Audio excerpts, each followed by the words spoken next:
from, let me see. I can't really tell who it's from, but I can tell who it's to. And it was to the Honorable Judge Sullivan.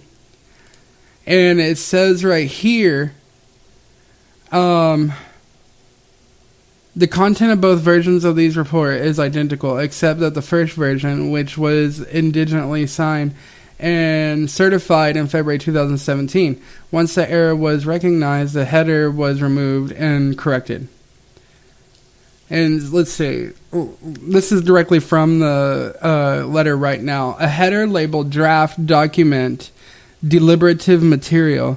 Once the error was recognized, the header was removed and a corrected version, omitting only the header, was re-signed and recertified in May 2017. So they're actually saying, yeah, this document is a manipulated document. And, you know, yeah, they're just saying the header, but, I mean, that means a lot. I mean, if they manipulated the header, they could have manipulated the date and everything on these documents. So you cannot trust whatsoever what these people are saying at all. Especially when it comes to Flynn. Especially when there's no evidence for the things that they're claiming about him. I mean, it just floors me that they would call him Benedict Arnold in a fashion. And, you know, not have any evidence behind it. But it goes on. And, like, it's really sad because you can tell in Bloomberg that they're trying really hard to still hold on to this Russia narrative whenever it's obvious that it's falling apart. Like, literally, this is a quote from it. So, how did Washington get sucked into believing that Michael Flynn had betrayed his country? Part of it, surely, is guilt by association. The proposition that Trump wants to appease Russia, even if he has not antecedent his wishes, is not far-fetched. Okay, first of all, if you're gonna sit there and like, you know, tell the truth that, you know, Michael Flynn had no, you know, that General Flynn had no connection, you know, to any illegal action done with Russia, how are you gonna say that Trump is when there is no evidence of his connection with Russia? And again, like I said, you know, they're all basing this off of the leaks of the DNC emails, right? But I am going to reveal here, which most people already know, especially people who research this. Most people already know that it was Seth Rich who leaked the emails, and there's enough proof behind it to, you know, to highlight it.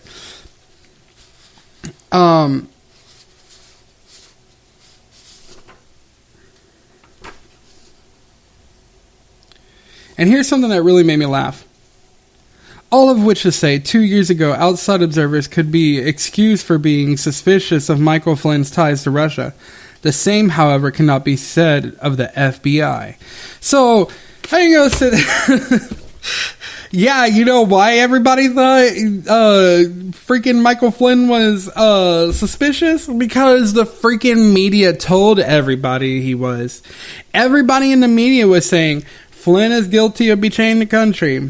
Flynn is guilty of betraying the country. He worked with Russia before this, that, and the other. It's all false. It's all completely false, and it's laughable because they say, oh yeah, you know, an outsider might have thought that, but how did the FBI miss this? Jesus Christ, man. Like, how is it not obvious that this is a hit job? This is a freaking political hit job.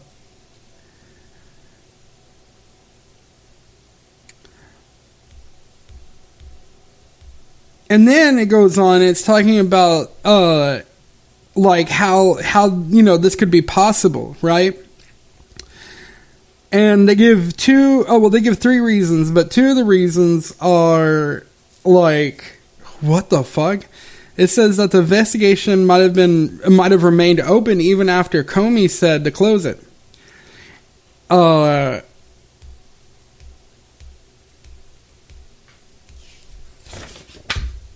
And then,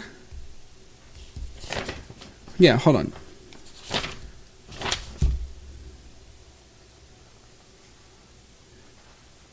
Yeah, so continued it. Okay, so this is what they directly say. One is that the FBI continued its counterintelligence probe into Flynn even after its director, James Comey, wanted to end it. The other is that the FBI had an obligation to investigate Flynn's potentially misleading statements to Vice President Mike Pence, which that to me, I don't know, the way they say his name or like the way, the way they mention him really makes me feel like more, because I already did in the beginning, to not trust Mike Pence. Don't trust Mike Pence. I just don't trust him. And I don't think other people should either. But, he seems really fishy. He seems like he might be actually anti-MAGA. So, yeah. One of these possibilities is really egregious. I mean, if they continued an investigation after James Comey told them not to, well, then that's like a pretty much illegal investigation right there, I would think. And to keep on, and the really big thing is that the probe even began with an illegal FISA warrant. Okay? Remember, they used Yahoo News to even begin a FISA warrant. So, if they want to bring up the fact that there was counterintelligence, why don't we just bring up, first of all, how the probe was illegal in the first place? So if it's bad that it continued, it's bad that it started in the first place. So, you see, it's just a political hit job on everybody that surrounds Trump. Trump himself is being attacked. All for illegitimate reasons. And like I said, Congress has a huge slush fund of their own, doing all kinds of illegal activity. I know I brought up Rand Paul yesterday, but I finally, because I already knew that this sounded weird, like I said, that Rand Paul would do something, that illegal, but he didn't. He actually came out and he said that he only used Rand PAC funds for business meetings and other meetings of that nature, and using it only for his campaign. There is no evidence that he used it anywhere outside. Like I said, it shows, they talk about on loop-dee-dee-loo. What website? Oh, Newsweek. In Newsweek, they say that Rand Paul was using his funds to go to London and go to historic royal palaces. Again, that sounds like a political meeting. I mean, that's what all these ambassadors and shit do. When they come to their countries, they show them all their, fucking historical shit, It's not a fabulous job all the time. But let's move on, and let's talk about more on the DNC emails. Now, we know that this whole Russia collusion thing popped up whenever the Democratic National Convention's emails got leaked by WikiLeaks. And it's quite obvious that it wasn't Russia that hacked into the DNC. Actually, proof shows that it wasn't even hacked into. It shows that someone had logged in and got the emails. And see, his family came out not too long after his death. And this is what they say. We know what our son did, but we just want Seth's killer. We just want to find Seth's killer. They know, we all know.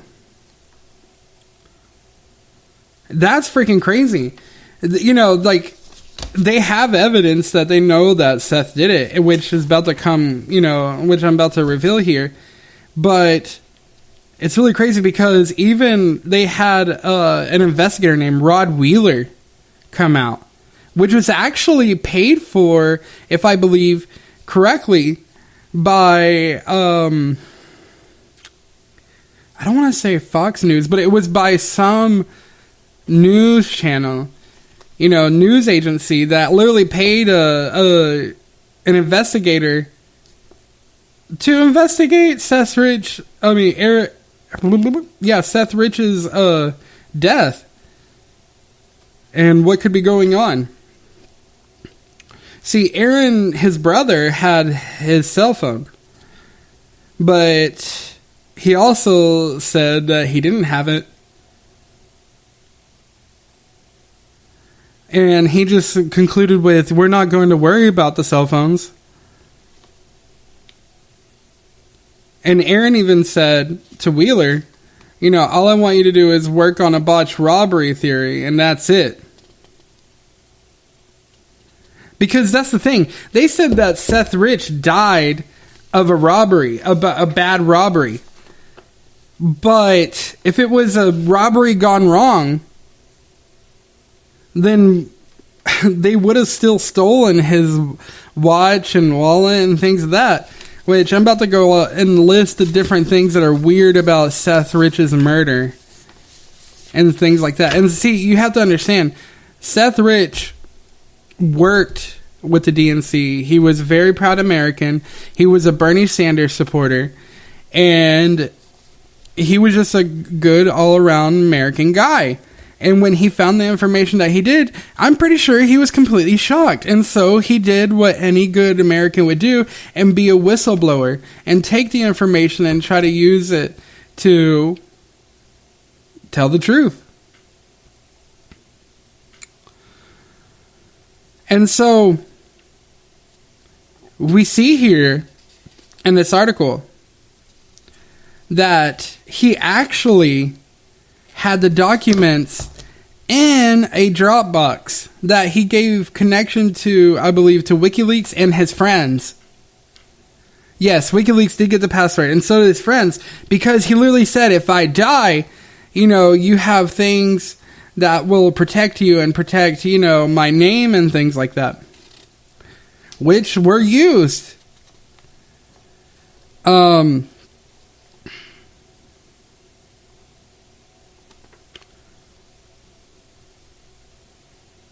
But the thing is, the family never gave information to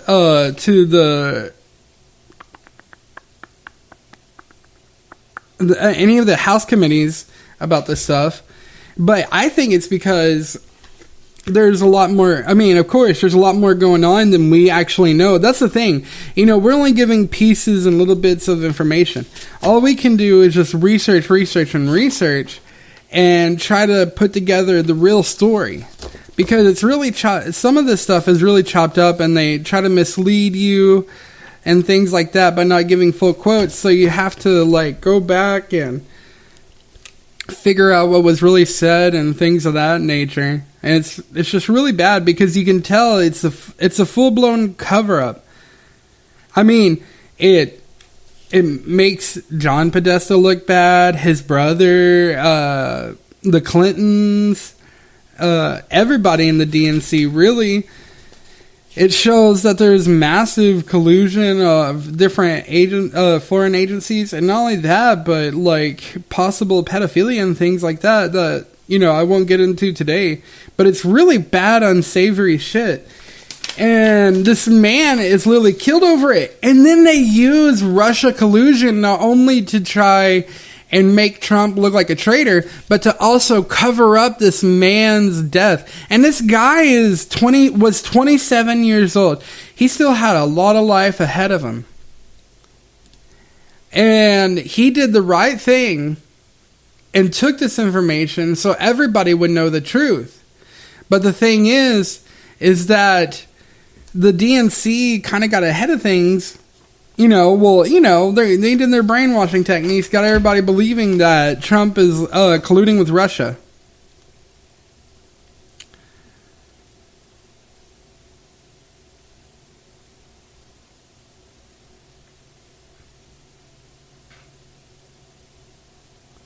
Okay, see, and look, this is directly from this article. Let me quote it. And again, this is not sure again where it comes from. No, wait, the gateway punch.